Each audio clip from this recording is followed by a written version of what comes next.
ഓണം കൊണ്ടുവന്ന ആരാ? നമ്മളാരും ഓണവേഷത്തിലല്ല, അതെ, അന്നാമയാണ് കൊണ്ടുവന്നിരിക്കുന്നത്. Thank you so much. ഞങ്ങളുടെ ക്ഷണം സ്വീകരിച്ച്. തിരക്കുകളുണ്ട്, ധാരാളം തിരക്കുള്ള ആളാണ്, കാരണം ഒരു സംരംഭകയാണ്, നല്ലൊരു വ്ളോഗറാണ്. സത്യത്തിൽ എത്ര പേർക്ക് അറിയാൻ അറിയില്ല, ഒരുപാട് അല്ല സംരംഭത്തെ കുറിച്ച് അതറിയില്ല.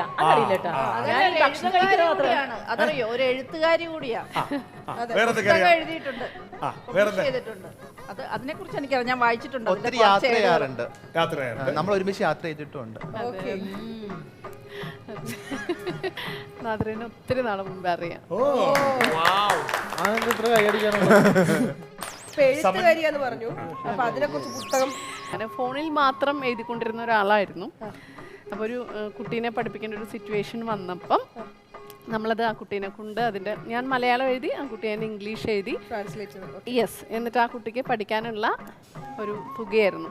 അതിനുവേണ്ടി അത്രയും ഒരു അങ്ങനെ പബ്ലിഷ് ചെയ്തതാണ്. ഇപ്പം അത് ആദ്യത്തെ മൊത്തം വിറ്റുപോയി. അപ്പം ഇപ്പം നമ്മൾ കുറേ പേര് പറഞ്ഞു ഇനി ആ പുസ്തകം വായിക്കണം എന്ന് പറഞ്ഞു. അതുകൊണ്ട് നമ്മൾ രണ്ടാമതൊരു പെൺകുട്ടീനെ ദത്തെടുത്തിട്ട് അതിൻ്റെ തുക രണ്ടാമതും നമ്മൾ കൊടുത്തുകൊണ്ടിരിക്കുകയാണ്. പ്രണയത്തിൻ്റെ മുറിവടയാളങ്ങൾ. അത് നമ്മൾ ചാനൽ വഴി പ്രണയത്തിന്റെ മുറിവ് അടയാളങ്ങൾ, മുറിവ് അടയാളങ്ങൾ ചാനലിൽ കൂടെ മാത്രമേ പബ്ലിഷ് ചെയ്തിട്ടുള്ളൂ കേട്ടോ. എല്ലാവരും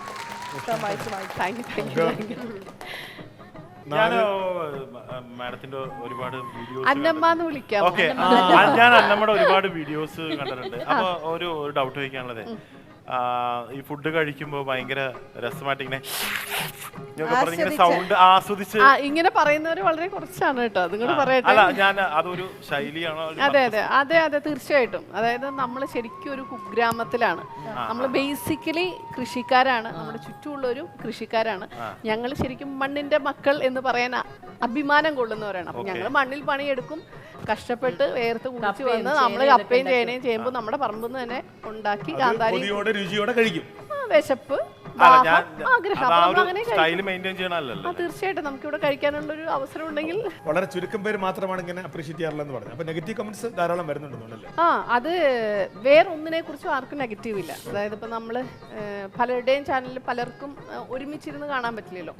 നമ്മള് പലരും നമുക്ക് വീഡിയോ അയച്ചു തരാറുണ്ട്. 2 വയസ്സുള്ള പണ്ടൊക്കെ നമ്മൾ ചെറുപ്പത്തിലേ ഭക്ഷണം കഴിക്കാൻ മടി വരുമ്പോ പൂക്കാച്ചി വരുന്നു, പൂക്കാച്ചി ഇപ്പൊ അമ്മമാര് സ്റ്റൈല് മാറ്റി അന്നമ്മയുടെ വീഡിയോ കാണും.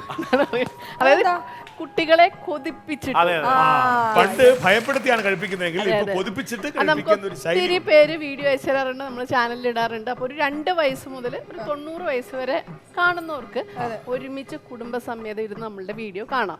നമ്മളുടെ ഡ്രസ്സിങ്ങിൽ കുഴപ്പമില്ല, നമ്മളുടെ സംഭാഷണം കുഴപ്പമില്ല, കണ്ടന്റ് കുഴപ്പമില്ല. ആകെ കുഴപ്പം എല്ലാവർക്കും എന്തേ ഉള്ളൂ, നമ്മൾ ആസ്വദിച്ച് കഴിക്കാൻ. രസം എന്ന് പറഞ്ഞാൽ ഒരു 10% പേർക്കേ ഇഷ്ടപ്പെടാത്തുള്ളൂ. ബാക്കി 90% പേർക്ക്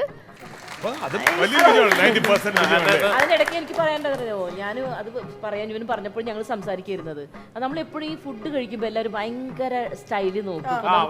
പുറത്ത് നോക്കുമ്പോ ഞാനൊക്കെ വീട്ടിൽ നമ്മളിങ്ങനെ കയ്യൊക്കെ ലിക്ക് ചെയ്ത് കഴിക്കുന്നു, അങ്ങനെ ഇങ്ങനെയൊക്കെ അല്ലേ. പക്ഷെ നമ്മൾ പുറത്ത് ഇപ്പോൾ ഒരു കല്യാണത്തിന് പോയാൽ പോലും ക്യാമറ വരുന്നുണ്ടെങ്കിൽ ഇങ്ങനെയൊക്കെ അല്ലേ എടുത്ത് കഴിക്കുന്നത്. അപ്പൊ ഈ കഴിക്കുന്നതിന് അങ്ങനെ ഒന്നും ഒരു ഇതുമില്ലാതെ വളരെ ഫ്രീ ആയിട്ട് ആസ്വദിച്ച് ശബ്ദമൊക്കെ വരും, അങ്ങനെ വായക്കിട്ട് നല്ല ഞെരടി അങ്ങനെയൊക്കെ കാണിക്കൂ. അപ്പൊ അത് ചിലപ്പോ ചിലർക്ക് കാണുമ്പോ ഭയങ്കര അലോചകമായിട്ടും. ശരി, പക്ഷെ എന്നാ ഞാൻ ഒരു ചോദ്യം ചോദിച്ചോട്ടെ.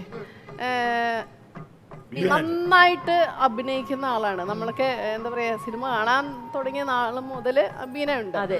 ബീന ഒരു വലിയ ഇത്രയുള്ള ഒരു മാങ്ങാണ്ടി, മാങ്ങ ഏകദേശം തിന്നു, എന്നാലും എൻ്റെ ഇഷ്ടം പോലെ ഫ്ലഷ് ഉണ്ട്. ബീന ഒന്ന് തിന്ന് കാണിച്ചു. അത് ഞാൻ അങ്ങനെയല്ലേ കഴിക്കുക. അത് കൈ കൂടെ നമ്മുടെ ഒഴുകും, അത് ചിലപ്പോ ഒക്കെ ചെയ്യും. കത്തിയും മുള്ളും കൊണ്ട് ആരെങ്കിലും ഇല്ല, സാധാരണ കഴിച്ചല്ലേ മാങ്ങ. അയ്യോ, അപ്പൊ എനിക്ക് കണ്ടിട്ടുണ്ട്. അപ്പോഴൊക്കെ ഞാൻ വിചാരിക്കും എന്തൊരു പേടിയില്ലേ സമയം. ഒരാള് നെഗറ്റീവ് കമന്റ് പറഞ്ഞാൽ നമ്മളൊന്നും അയ്യോ അങ്ങനെ കഴിച്ചതാണ്, ഇപ്പൊ നമ്മ തന്നെ ഒരു ഇതിൻ്റെ അകത്ത് കൈ ഇങ്ങനെ എടുത്തപ്പോ പ്രശ്നമായി അങ്ങനെ എന്നൊക്കെ. പക്ഷെ അതൊന്നും മൈൻഡ് ചെയ്ത് എപ്പോ കഴിക്കുമ്പോഴും ആസ്വദിച്ചെല്ലാം ഞെരടി അങ്ങനെ ഇങ്ങനെ കഴിക്കും. അപ്പൊ അതൊരു ആരെയും മൈൻഡ് ചെയ്യുന്നില്ല, അത് ആസ്വദിച്ച് കഴിക്കുക തന്നെയാണ്. നമ്മളായിട്ടിരിക്കാൻ കഴിയാത്ത ഒരു സ്ഥലത്ത് നമ്മൾ നിൽക്കരുത്. കറക്റ്റ് അത്രയേ ഉള്ളൂ. അങ്ങനെ നമ്മളായി പോയിക്കൊണ്ടിരിക്കുന്ന ഒരിടത്താണ് ഇപ്പോൾ നമ്മൾ നിൽക്കുന്നത്. തീർച്ചയായിട്ടും അപ്പോൾ ഒരുപാട് നമ്മളെല്ലാവരും നമ്മളായി തന്നെയാണ് തുടരുന്നത്. അതെ. അപ്പോൾ താങ്ക് യു സോ മച്ച്.